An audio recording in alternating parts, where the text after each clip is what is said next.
Hello viewers, I doctor S B K Lal welcome you all in my YouTube channel. मेरे YouTube channel में आपका बहुत बहुत स्वागत है। आज का वीडियो अमेरिका के 45वें और 47वें प्रेसिडेंट डोनाल्ड ट्रंप को लेकर के है, जिनके द्वारा ऐसी पूरा धारणा बनी है कि वो मतलब ऐसे ऐसे फैसला ले रहे हैं जिससे अमेरिका के गौरव को ध्वस्त किया जा रहा है। हाल ही में हम देख सकते हैं शिक्षा विभाग को बंद करना, अनिवासियों को बाहर करना, दक्षिण अफ्रीका के राष्ट्रपति सिरिल रामाफोसा के साथ तू-तू मैं, सीमा पर सख्त नियंत्रण, जीवाश्म ईंधन का उत्पादन बढ़ाना, संघीय एजेंसियों में विविधता, समानता और समावेश के कार्यक्रमों को समाप्त करना जैसी जिनकी नीतियां रही हैं उसको नागरिक अधिकारों के लिए खतरा बताया जा रहा है। और इलेक्ट्रिक व्हीकल विरोधी नीति रखते हैं ये। और हम देख सकते हैं कि भारतीयों को कैसे बेआबरू करके वहाँ से निकाला गया, हजारों भारतीयों को। और अभी हाल ही में हम देख सकते हैं कि 3600 करोड़ का एक विमान जब कतर से ट्रंप को मिला तो इसे समाचार पत्रों ने सुर्खियों के साथ छापा और इस समाचार ने सुर्खियां बटोरी। साथ ही यह कई देशों के लिए एक आशा की किरण के रूप में भी स्थापित हुआ, जब उन्हें लगा कि महंगा गिफ्ट देकर ट्रंप से कुछ रियायत प्राप्त कर सकते हैं। पर सबसे दिक्कत की बात है कि वर्षों में जो प्रतिष्ठा और प्रभावशीलता और समृद्धि अमेरिका ने प्राप्त किया है उसे ट्रंप ध्वस्त करने को लगे हुए हैं। आज कई देशों में अमेरिकी ब्रांड्स का बायकॉट होने लगा है। वर्षों की तपस्या और श्रम से दुनिया भर में अमेरिका की सॉफ्ट पावर स्थापित हुई, उसके कंपनियों के ब्रांड की प्रतिष्ठा और मांग बढ़ी। और अमेरिका की यह नीति रही है कि दुनिया भर से जो मेधावी और ओजस्वी व्यक्ति हैं वो आएँ, अमेरिका को आगे बढ़ाएं।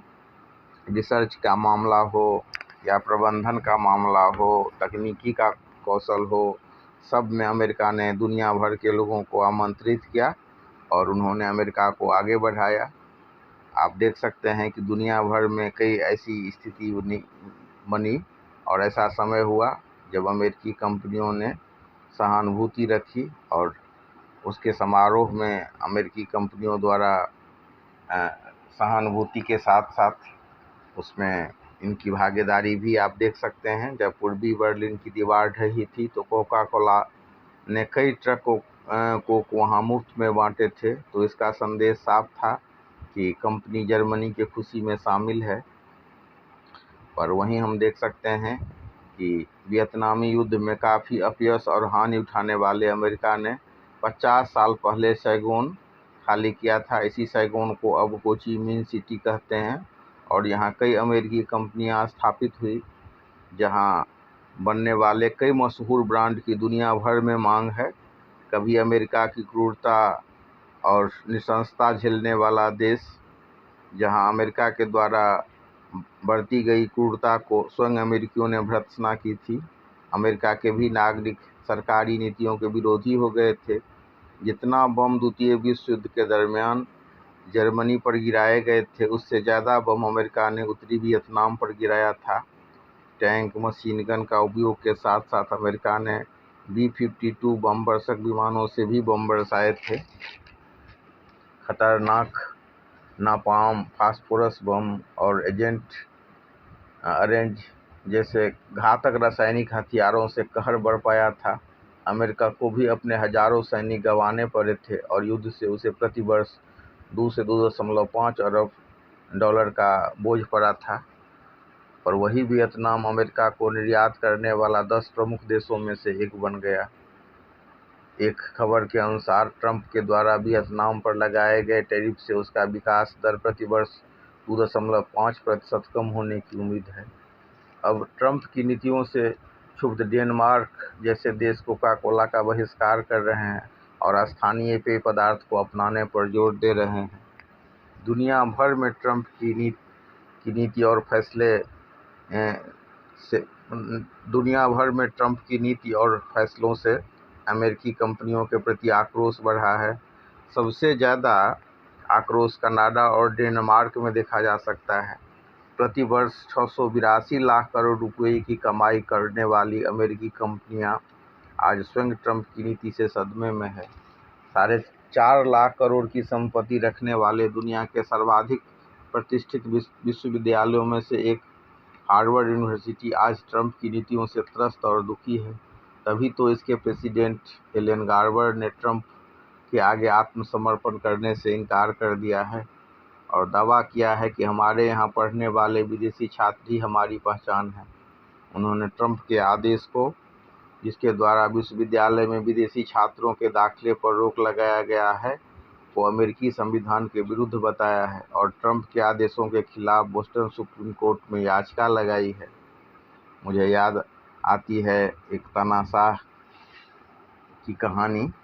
ईद अमीन जो युगांडा के तानाशाह थे और युगांडा को पर्ल ऑफ द अफ्रीका कहा जाता था, ने 2 लाख भारतवंशी को युगांडा से बाहर कर दिया था और हजारों भारतवंशी को मौत की नींद सुला दिया था।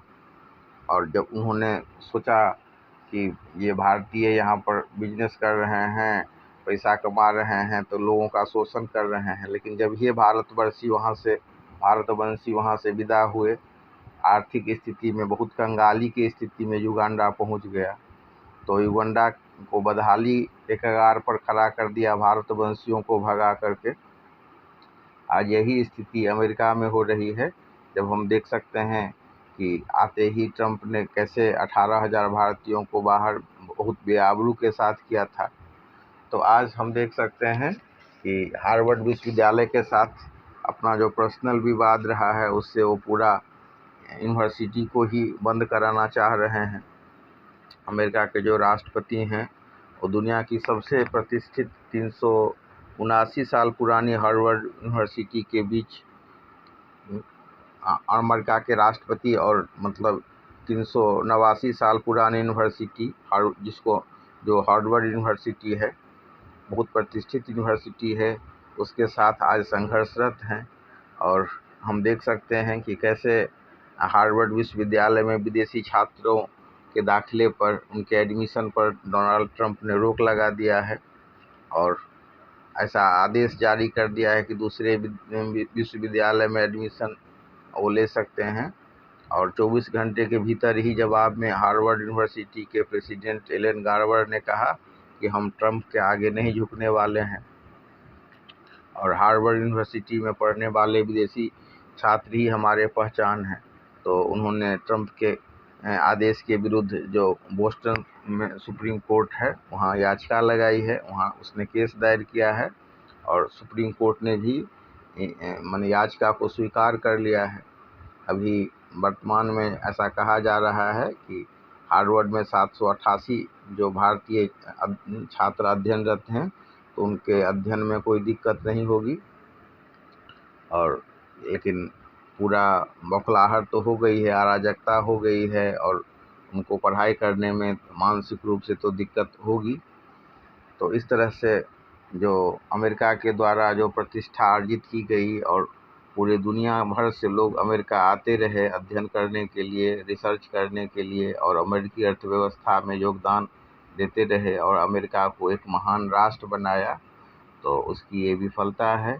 जब हम देख सकते हैं कि अभी इजराइल और फिलिस्तीन युद्ध में कैसे भुखमरी के शिकार हैं, बच्चे दाने दाने को मर रहे हैं, इस पर इनकी कोई सहानुभूति नहीं है। हाँ, एक फैसला ज़रूर इन्होंने करवाया है, जब भारत और पाकिस्तान के बीच जो सीज फायर हुआ है, युद्धबंदी हुई है, इसकी सराहना भी की जा सकती है, जो कैसे भी ये युद्ध को रोका गया, क्योंकि अंदेशा था कि ये तीसरा विश्व युद्ध का रूप नहीं ले सके। तो जो यूक्रेन और रूस की जो लड़ाई है, उसको रोक पाने में विफल।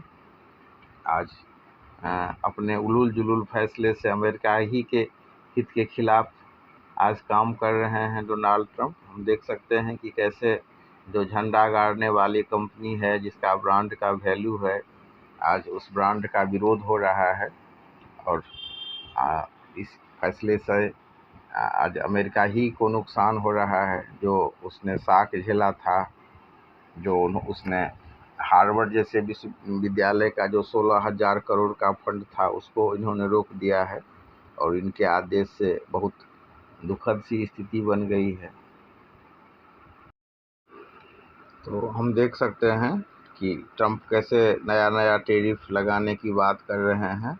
और हाल ही के दिनों में एक खबर सुर्खी में आई कि डोनाल्ड ट्रंप ने कहा कि भारत या कहीं और बने आईफोन अगर अमेरिका में बेचे गए तो एप्पल को 25% टैरिफ देना होगा। ट्रंप ने यह भी कहा कि उन्होंने एप्पल के सीईओ टिम कुक को बता दिया था कि अमेरिका में बिकने वाले जो आईफोन होंगे वो अमेरिका में ही बने हों, ऐसा सुनिश्चित करें, नहीं तो उनको टैरिफ देना होगा।